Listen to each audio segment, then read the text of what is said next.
Hello everyone, welcome to my channel. Today we're doing reading for sign of Scorpio, and keep in mind that this will not resonate for every Scorpio. If you'd like a personal reading, it's going to be the first link in the description down below. Repeat that, first link in the description down below for a personal reading. You can also find much other things there in the description. You can find my Etsy shop, which has my tarot and my oracle cards on there. A bunch of things there on my Etsy shop in the description down below. Just definitely go check that out. You can also find my shirt store on my website, different social media platforms I'm on, as well as Patreon. All that's in the description down below, and if you'd like to donate to the channel, feel free to do so. I do appreciate donations here. So Scorpio, let's see what Spirit has in store for yourself.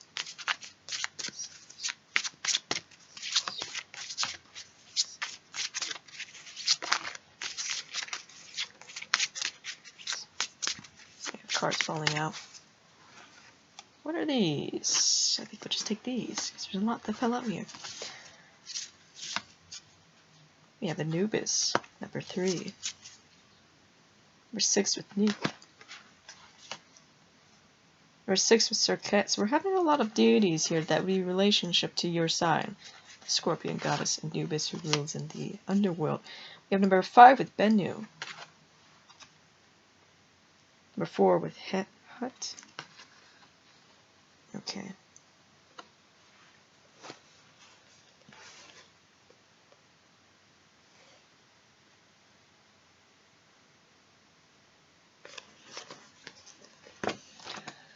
Alrighty.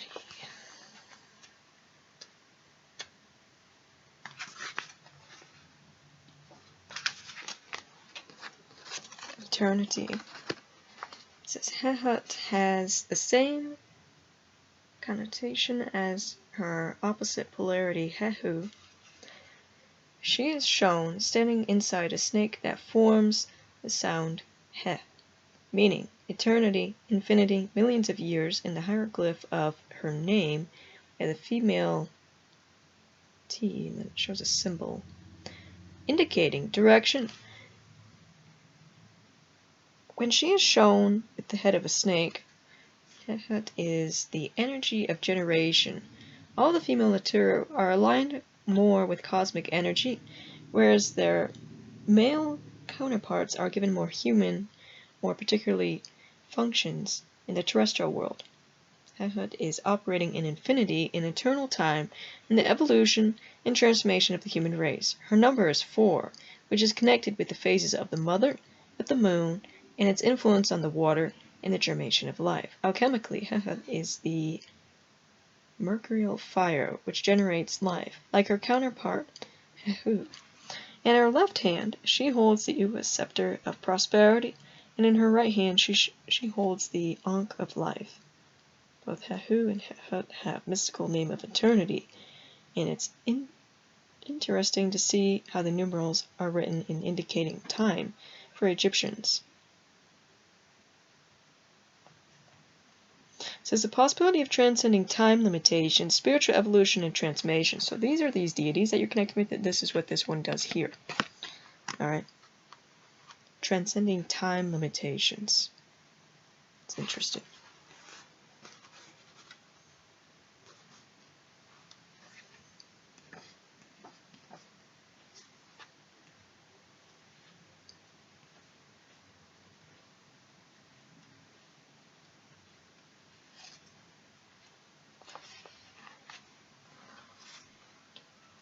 Neith, from the verb netet, to weave. Neith is one of the ancient deities that predated the rise of the great Egyptian dynasties. Her archaic name inscribed on the monuments of Anid, and her worship is widespread across Egypt, but centered in the ancient capital of the 5th nome of Lower Egypt called Sais, the same temple where the Thoragors was initiated. The 2 arrows Neith holds were ancient symbols of her city, and also of the Netta herself. As a goddess of the hunt, she became a great nature spirit called Pallas, Athene in the later Greek times. But the arrow was also a symbol of the god Adam projecting himself into the existence. In earlier times, Neith was considered to be a personification of the primeval watery mass out of which the sun emerged. She was the great lady who gave birth to Ra, who brought forth the primeval times herself, never have been created. Like the land of Egypt, the goddess Neith came from herself. She is a cosmic principle not born from any god, but from her all things came into being. As a universal mother, she assumed the form of the vulture, Mut, and having brought forth Ra from herself, she was considered to contain both male and female principles within herself. There are passages in the Egyptian texts that refer to her great magical power, which gives birth to the sun daily, and which protects and preserves the souls of the dead in the Dua. At a certain period in her history, she is called One, and was to goddesses what Ra is to gods. The sign Neith wears on her head has been identified as a shuttle, and her name derives from the root netet, to weave. She is a goddess of weaving, and her shuttle refers to the crossing or matting of energies, which brings a new quality into existence. In this respect, Neith could have been seen as a weaver of the universe, connecting to all in the warp and weft of her infinite tapestry. This process of weaving also links her with the Greek Arachne, the spider goddess who spins the world into being.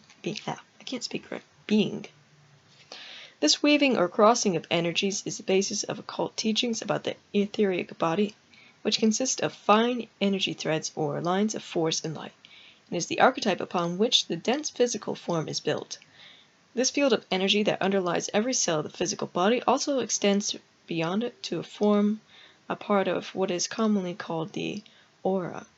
Not only the body, but also the earth and all other living beings are permeated and kept in existence by constantly circulating patterns of etheric energy, and the dragon lines or ley lines of the earth, radiating currents of etheric energy, crisscross the land in invisible patterns, and in places where several of these lines meet, a powerful vortex of energy is created. It was in such places that the ancient temples of the Turu were raised. And the priests of Heliopolis formed the great company of the gods, and attempted to replace Neith. They found the task to be hopeless because her worship was too ancient and too powerful to be dissolved. So instead, she was made into the female counterpart of Adam, and given place at the head of the company of the gods. Here she became the great lady, the mother goddess, the lady of heaven, and the queen of gods. And she assumed all the creative powers of the sun. She was to the Egyptians the eternal female principle of life, self-sustaining and self-existent, the secret unknown and all-pervading one. Even Thoth came to her for advice, as it was she who held the gift of discernment and reasoning.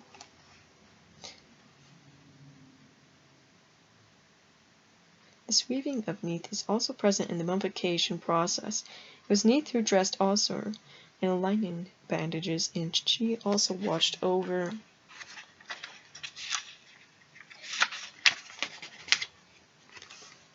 the embalming of the dead.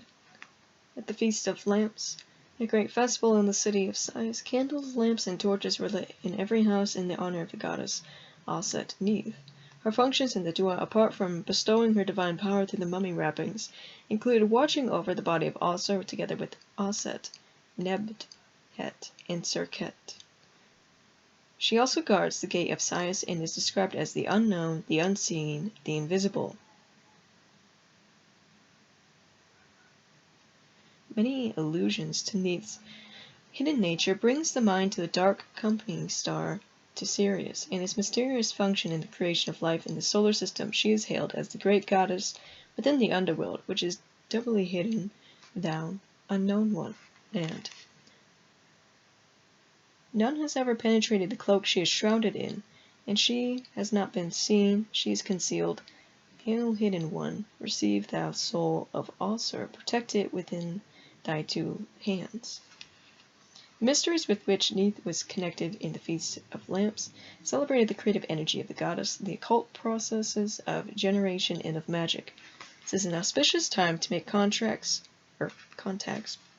and connections, integration, creativity.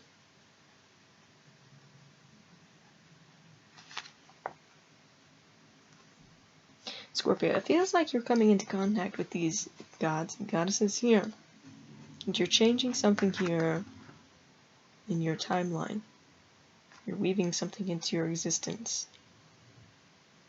You understand?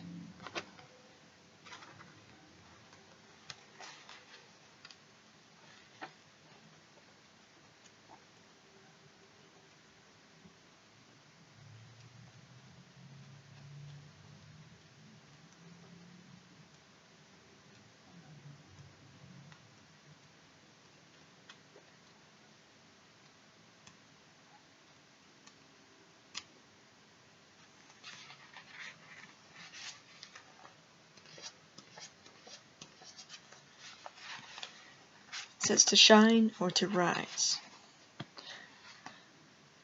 The wonderful Bennu, with its brilliant red and golden plumage, was the sacred bird of Heliopolis, identified as a heron, with its long straight back and head adorned at the back with 2 erect feathers. The Bennu was later called the phoenix by the Greeks, and fabulous stories were told about it.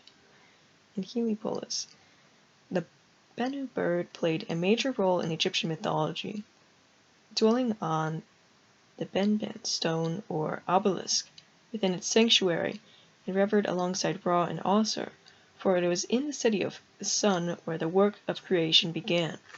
The Bennu bird was said to create itself from the fire that burned on the top of the sacred Persea tree in Heliopolis. As a soul of Ra, the sun rose in the form of Bennu to shine out across the world and renewed each morning. But the Bennu was also a manifestation of Osir, and was said to spring from his heart as a living symbol of the god. In the Book of the Dead there are formulae to transform the deceased into the great Bennu. Here the deceased says, "I am the Bennu, the soul of Ra, and the guide of the gods in the Duat."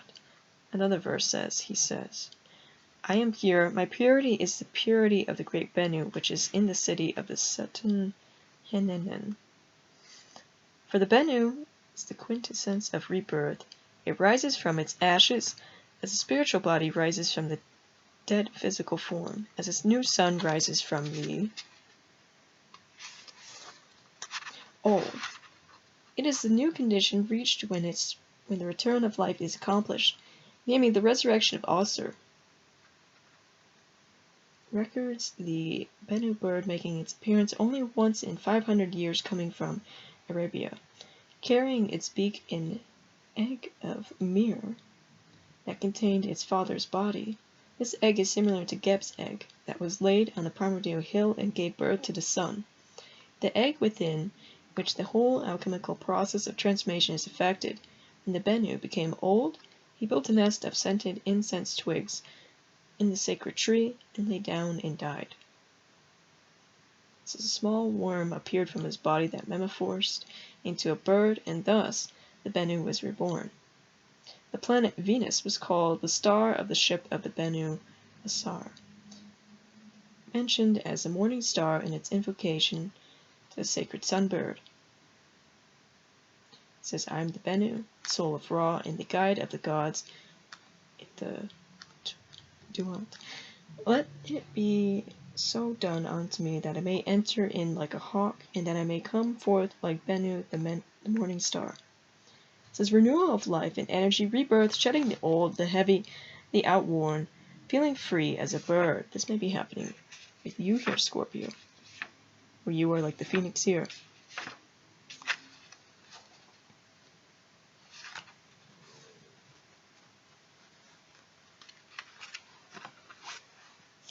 So, she who liberates the breath. The scorpion was a creature both feared and revered in Egypt from a very early period, and the Egyptians wore small images of Serket, the scorpion goddess, as amulets for protection. In this card, Serket is seated on a throne, and she wears a scorpion on her headdress, while her feet rest on another large scorpion. The pronounced physical contraction of a scorpion's body, especially its tail, when threatened, and its expansion when relaxed, symbolize the rhythmic contraction and expansion of the lungs in the process of breathing, and the rhythmic flow of vital force via the breath. It's also represented the flow of sexual energies, and in this respect, Serket is a goddess of sexuality whose energies can be channeled in either positively or negatively. When used for destructive and manipulative purposes, those energies work to ensnare one more deeply into the world of appearances, become poisonous like the scorpion's venom. In this respect, Serket is contraction, preventing the free flow of life force symbolized by the ankh she holds in her left hand. But her sexuality can be also a power given as a gift by the goddess, an expression of the cosmic female principle, and it is in this way that the scorpion was considered sacred to Aset, imparting her protection, magical knowledge, and power. Serket is often referred to in the Book of the Dead together with Aset, Neptet, and Neith.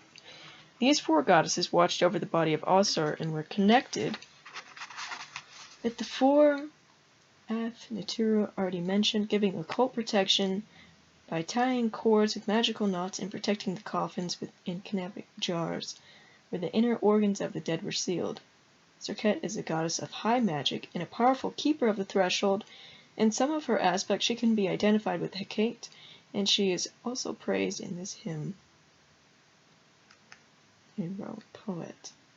Alright. So it says, danger of the misuse of sexual energies or a conscious choice in their direction, magical protection, and protection of marriage. Alright, Scorpio. I feel like these last 2 cards are yourself here. Alright, connecting with the Phoenix, connecting with this goddess here, and what we just all mentioned, connecting with that underworld, and you're like, feels like you're changing something in your timeline. Quite heavily, as you are rebirthing here. So let's get some more and some charms for yourself.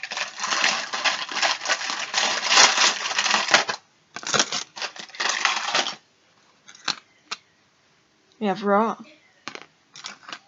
We have this rose. Rose is important for the heart chakra. The rose is also a symbol of Aphrodite here. We have these 2 dragon lovers, one being water, one being fire. Alright? They can resemble you and your lover if you have one, or this could be future or whatever. Yeah, we have a lot of strength within inside yourself, and you are being protected here, Scorpio. So, that's all I have for you.